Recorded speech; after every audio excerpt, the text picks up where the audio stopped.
It's day 2 of the RNC's annual retreat into irrelevance. This year, the party's annual summer summit is in Boston, Massachusetts, the perfect setting to remind everyone why, and specifically who, lost them the presidency in 2012. Yeah, that's him, good old Mitt Romney. The ghost of Mitt hangs over this conference, particularly today's events, which focused on how to attract two groups that Republicans have lost rather badly in the last 2 presidential elections: women and young voters. This afternoon, a panel called Women Are the Majority were treated to an almost empty room, perhaps because the panel was scheduled to meet at the exact same time as the very important Rules Committee. Earlier, Chairman Reince Priebus led a panel discussion with 4 rising stars of the party, where talk included comments about the sort of things young people are prone to discuss: radical feminism, Benghazi, and Chick-fil-A. Wait, radical feminism, Benghazi, and Chick-fil-A?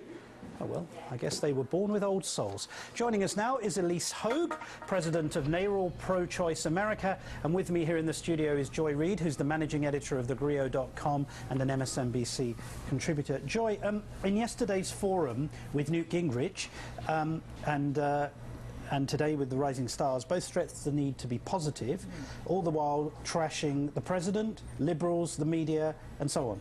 Why can't they just be positive and be positive, as opposed to say they want to be positive and then become utterly negative in the way that they describe their agenda? Because the only thing the Republican Party is positive about is that they cannot stand Barack Obama. It's their uniting and sort of rallying principle. And unfortunately for conservatism right now, which is what the Republican Party is about, there are very few moderates left in the party. Conservatism is defined by what it hates. It currently is defined by opposition to Obama, opposition to Obamacare, opposition to liberals. Well, how about opposition to the country? Because some of them want to shut down the government and want to throw 30 million people who might have health insurance eventually. Correct. Remove them from that. So opposition to the country as well. Yeah, and it's why it's difficult to also attract younger people too, because a lot of what's animating, I believe, conservatism right now is this resentment that the generation that benefited most from the New Deal era people and their kids that are baby boomers, right, the resentment that those programs in their mind have been overtaken by the brown and the black and the poor and people who they see as less worthy of sort of the America that they believe that they created. So the idea that they resent these entitlements, they resent these programs, they feel they're enfeebling and destroying America, that is what defines them as conservatives. So it's very difficult to have a proactive, positive agenda other than they're proactive about wanting to cut taxes, for instance, on the wealthy, because they think that would be better for the country. Right. Ilyse, we keep hearing that they are going to reach out and there's no such thing as a war on women. That's what we keep being told. Let me play you something one of the panelists said just moments ago about Rush Limbaugh, Sandra Fluke, and birth control. Take a listen to this. Rush Limbaugh, the great talk show host, called her a bunch of names, unfortunate names. Even if you look at women voters overall, when you look at the rank of what they care about and they vote on, birth control is like down by like making sure their dogs have a good home.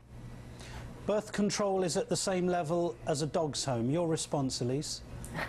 Well, look, 99.3% of women have been on some kind of birth control in their lives. And that is something not only that we do take for granted, but that we believe we should be able to take for granted. So the more that the party wants to marginalize the reality of everyday women, the less they're opening the door to those women. And I couldn't agree more with Joy. Look, this big tent has been constructed on tearing things down, tearing down women's rights, tearing down voter rights, tearing down workers' rights. The reason that the party can't sound positive is because they are not positive. They're not projecting an agenda that matches women's everyday lives. Women are concerned about how they're going to take care of their kids, how they're going to get equal pay in the work, how they're going to make ends meet. Because the reality of most women is that we go to work every day and we try and juggle our family concerns, and that's not something that the GOP understands or incorporates into anything that they're doing moving forward. Joy, one of the problems is some people hearing that individual would say, well, she's young, she's not a major player in the party.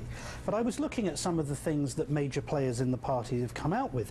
Saxby Chambliss, a senator. Do you remember during that hearing on sexual assault in the military, he said that that happens because of the levels of hormones in men. We had Senator Jeff Sessions saying rape happens because our culture is, in his words, awash in sexual activity. Marsha Blackburn, saying women don't want legislation to stop wage discrimination. Right. I mean, this isn't. These are all anti-women. I mean, these sentiments. Yeah, and it's kind of fascinating in a sense that the Republican Party, in a sense, is the party of repeal, and what they mainly want to repeal is the 20th century, because they feel that the reforms from the New Deal on through Roe versus Wade are what's wrong with America. And I think this notion of women being liberated from simply being about childbirth and child rearing, putting women in the workplace where they compete with men, putting women on an equal footing in society, is in a sense threatening to their underlying belief system, which is that the primacy of men is part of what makes the family unit work. Right. So you know, it's difficult, I think, for the Republican Party to position itself differently with young women who don't vote on birth control because they take for granted that it shouldn't be illegal. So it's hard for them to formulate a message for younger voters, because their message really is timed for much, much older voters. Ilyse, wouldn't it be helpful for someone at that event today to say it remains a criminal wrong that a woman gets paid less money in this country for doing the same work as a man? Wouldn't that be something substantive for women, that women in this country could hear and say, maybe this party has something to say to me? I mean, I think that's one place to start, but there are so many things that this party needs to say for women to believe that this party understands our real lives. This party would also do better to look at real-time data that shows their positions are losing ones. A poll came out yesterday showing how hard Governor McCrory in North Carolina has been hit, not only with Democrats, but within his own party, not only for the restrictions that he's passed on abortion rights, but for the diminishing way he treated the women who were trying to get his attention by delivering cookies. 44% of Republicans thought that that was horribly dismissive and disrespectful. This gathering in Boston does not seem to be paying attention to current time events that are hurting their elected officials right now. So I don't see how they're going to do better. Ilyse Hogue of NARAL and Reid, thank you so much.